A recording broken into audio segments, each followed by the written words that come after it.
Ooh boy. When did I make that first Mike Mignola video? Oh jeez. Sorry about that. I really liked making that video. Uh, and I've been meaning to make another one since. I've been very busy. Yeah, I've been busy. Anyway, here's the snazzy new intro.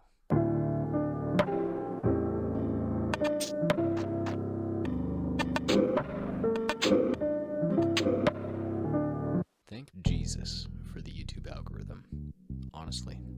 You know, it usually recommends me like fucking podcast highlights and news tying tutorials, but occasionally it puts a gem like this to my gaping hole of apathy.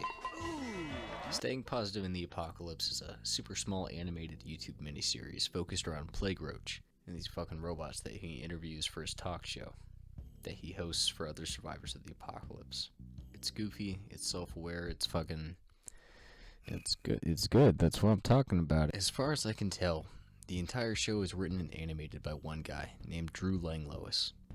And kind of like Mike Mignola, he has complete control of the series. Because this is all made by one dude with no budget, the visuals are a little bit of an acquired taste. The line art is very inconsistent.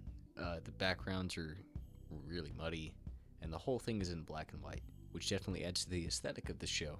But I'm assuming that a large part of that decision was based on how much of a pain in the ass it is to animate in color. Alongside all of this, the animation is rotoscoped rather than traditionally animated. And in case you didn't already know, rotoscoping is the practice of tracing a live actor or moving objects frame by frame. And this saves a lot of time because the animator doesn't have to pose and keyframe out every movement. Plus it gives everything a very grounded and weighty feeling, at the expense of losing the freedom of expression found in freeform animation. This is what a degree in animation gets you, by the way.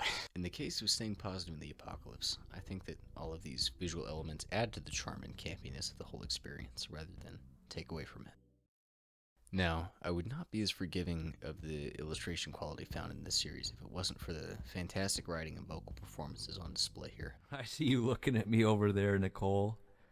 I know you think I've been leaving that fence open on purpose and letting those machines in, but believe me, I do not want them in here any more than you or your sisters do.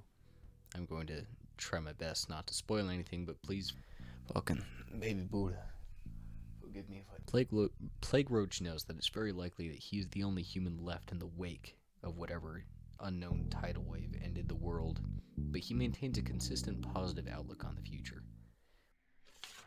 Dandelions are a real lifesaver when food supplies are low. You can eat any part of them.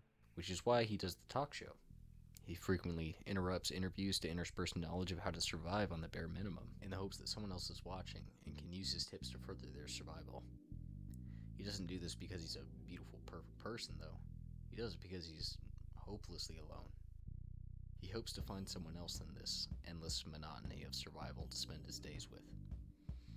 Of course, I had to be fucking wasted to realize that the reason why I love this show is because it's a metaphor for depression. Plague Roach keeps his head up, though. He focuses on hope. Each celebrity that shows up could be real to him, even though time and time again they just prove to be an endless horde of robots, trying to break down its wall of positivity. Now your hopes and dreams have all become cardboard. Yeah, I don't like your tone, sir. I see. You're just a robot in a mask, like every other guest I've had so far, coming in here trying to destroy me with negative thinking. Plague Roach represents a survivor of depression. Each robot is a struggle that he has to survive. This series legitimately got me out of a bad funk I was in, and I hope that whether you're going through something or not, Staying Positive in the Apocalypse can raise your spirits a bit. I made a playlist and linked it in the description so that the 10 of you watching can go check it out. Give it a try and let me know what you think. That's it for me. Thanks for watching. Bye. And presto, just pry it open with your spoon. Uh-oh, spilled some soupy whoopy. Better clean it up with cardboard.